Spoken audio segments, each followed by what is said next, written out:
Hello, book diggers. Warmest weekend from the Bookbarn. Hope all of you are doing great and enjoying listening the recently uploaded audiobooks and summary. Before I move on, I have a request to make. Please keep sharing your feedback in the comment section on YouTube or on my Instagram handle so that I can know what you want me to read further and we'll be on the same page, right? As many of you have requested me to upload another mystery thriller after I uploaded The Girl in the Eyes by Robert Bridinza. Even some of you mentioned the name of the book I should upload my next summary on, and it was The Girl on the Train by Paula Hawkins. And luckily for me, I already have read that book and it was easy for me to upload an overview or summary, or you could say a review on that book. So here we go. The Girl on the Train by Paula Hawkins. Let's talk about the creator of this book first, who is Paula Hawkins, and she's a Zimbabwe-born British author. She is best known for this book, which is The Girl on the Train, and it is a psychological thriller, as we all know that. And it also deals with other themes, which is domestic violence, alcohol, and drug abuse. Interesting fact is that this book was later adapted into a film as well, and starring Emily Blunt. Pretty exciting, right?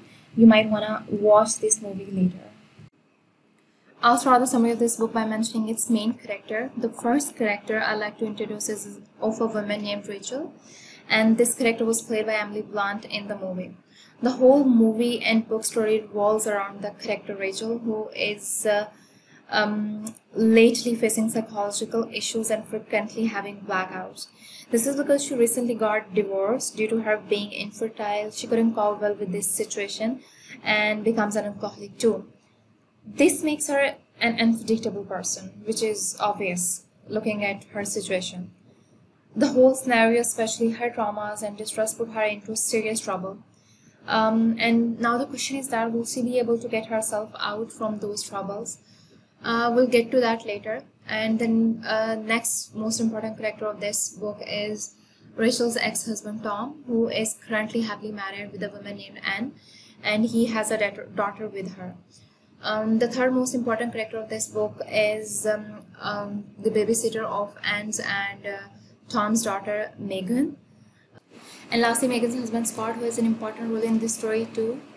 But let's get back to Rachel's first, who after getting divorced and even losing her job due to her unpredictable behavior, started to live with her friend Kathy, who doesn't know about her job status because Rachel every day takes the train into work in New York, and every day the train passes by her old house, the house she lived in with her husband, who still lives there with his new wife and child.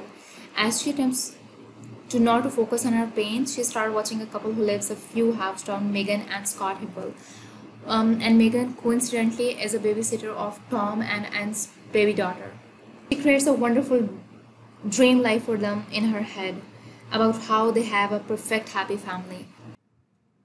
As Paula mentioned in her book, The Perfect Golden Couple, narrated by Rachel, she even gave them imaginative name in her head, Jess and Jason. She wanted to have them everything she couldn't have. She basically becomes obsessed with the couple without knowing that Megan or Jess works for her ex-husband, Tom, as a babysitter of his daughter. The story moves on, and one night as train passes, she says something shocking which made her angry. She actually says Megan cheating on her husband with another man. This ruined her imagination of them, Megan and Scott, being an ideal couple. The next day, Rachel wakes up with a horrible hangover and blood all over on her body. But she had no idea what had happened last night. And then she saw a news on TV which reports a missing woman, and it's none other than Megan.